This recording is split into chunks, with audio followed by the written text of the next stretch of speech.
ఒక ఆర్డినరీ గాయ ఉన్నాడు bro. Middle class family, father school teacher, mother house wife.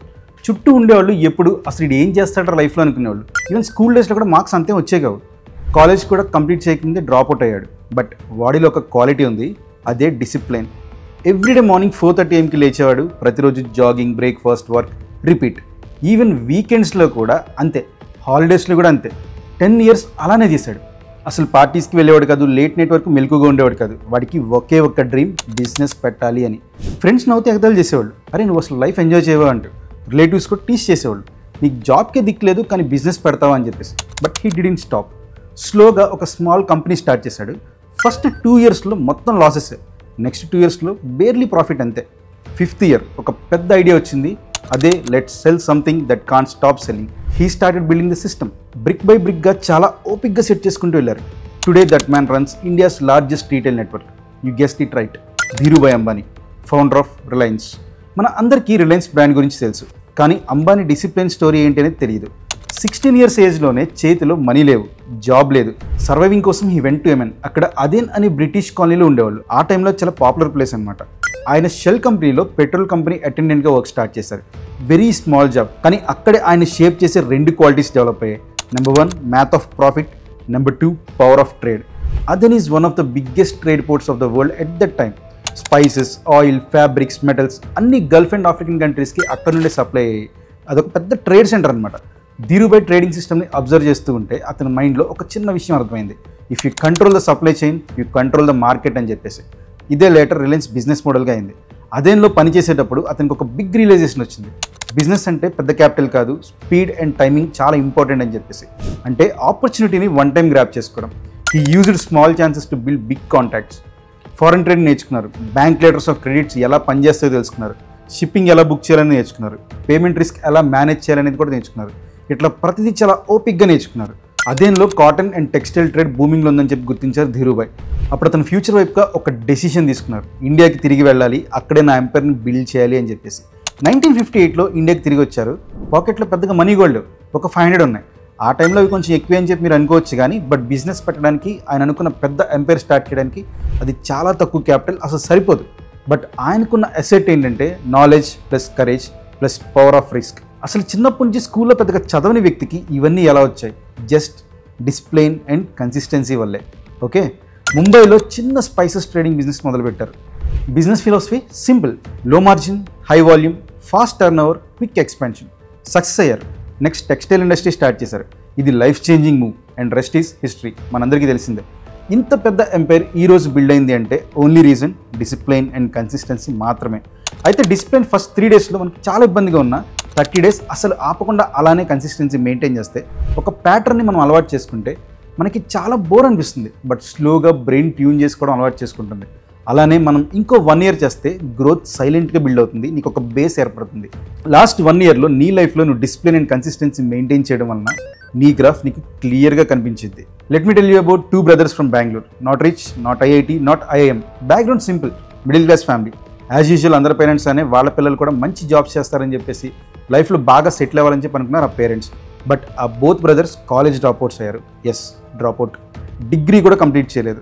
వీళ్ళు ఇంకా లైఫ్లో సెటిల్ అవ్వడం కూడా కష్టం అనుకున్నారు చాలామంది. But these 2 brothers thought differently. వాళ్ళకు ఫ్యాన్సీ డ్రీమ్స్ లేవు, రియాలిటీ క్లియర్గా తెలుసు. మనీ ఉంటేనే లైఫ్కి ఫ్రీడమ్ ఉంటుంది అని చెప్పి నమ్మారు. They believed in smart work plus discipline. వాళ్ళ ప్రపంచం మొత్తం ఇంకేం అదర్ వెకేషన్స్ ఉండేవి కాదు, just charts, numbers, stock market, ఇవి మాత్రమే ఉండే.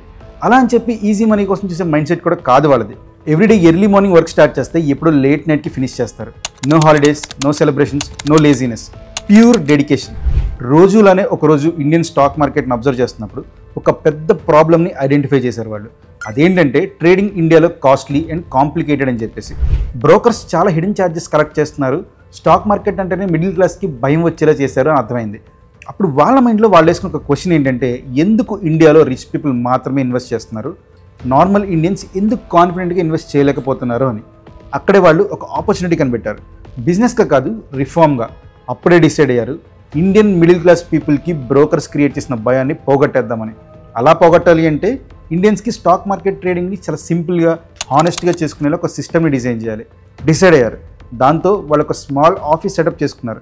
No fancy chairs, no AC, no staff. Funding కూడా వాళ్ళ దగ్గర ఉన్న స్మాల్ అమౌంట్ అంతే. Advertisement, Facebook page promotions, hype ఇలాంటివి ఏమీ చేయలేదు. వాళ్ళ ఫోకస్ అంతా ప్రొడక్ట్ మీదే ఉంది. వన్ గోల్, మిడిల్ క్లాస్ వాళ్ళు స్టాక్ మార్కెట్లో ట్రేడింగ్ చేసుకోవడానికి ఒక యాప్ కావాలి.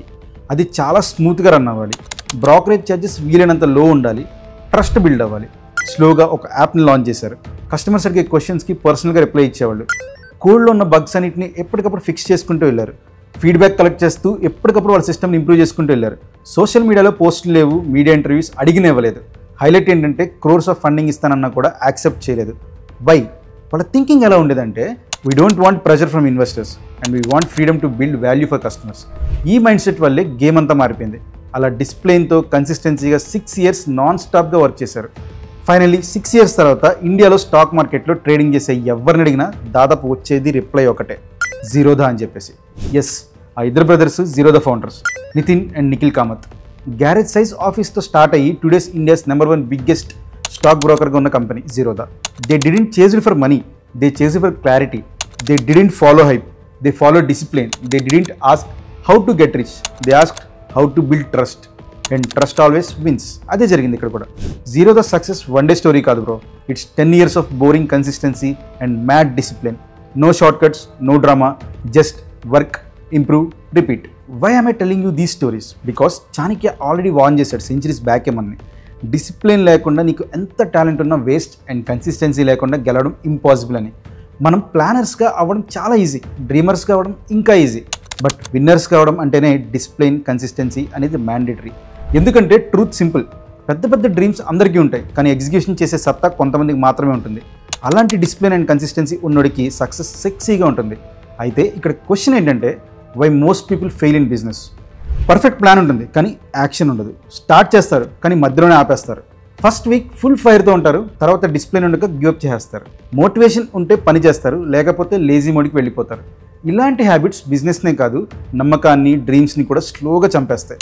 డిసిప్లిన్ అంటే ముందు మనకి టార్చర్ అనిపిస్తుంది, కానీ అదే ఫ్యూచర్లో నీకు ఫ్రీడమ్ ఇస్తుంది. అట్లీస్ట్ నీలో కాకపోయినా నువ్వు చేసే బిజినెస్లో డిసిప్లిన్ ఎలా ఉండాలో తెలుసా?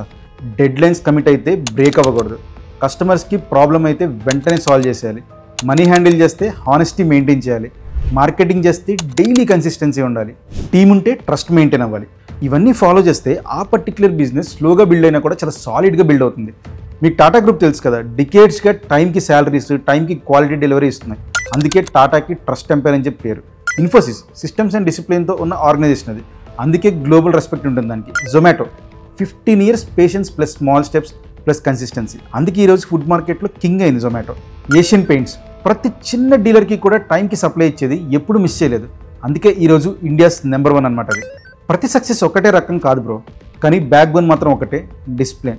అయితే ఇందాక నుండి డిసిప్లిన్ అని చెప్పి దొబ్బుతున్నావు కదా, ఇంతకీ అది నా బిజినెస్లో ఎలా బిల్డ్ చేయాలని చెప్పి అనుకుంటున్నారా?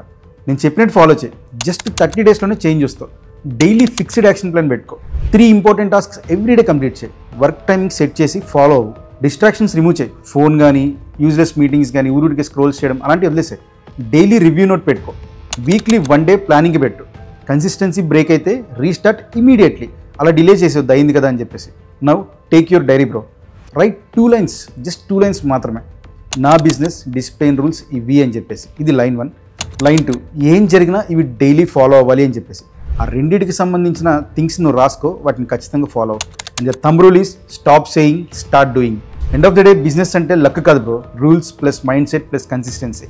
డిసిప్లిన్ ఉన్న బిజినెస్ స్లోగా స్టార్ట్ అవుతుంది, కానీ ఎప్పుడూ డౌన్ అవ్వదు. సో బ్రో, నెక్స్ట్ ఎపిసోడ్లో ఇంకో చాణక్య రూల్ తీసుకురాబోతున్నాను.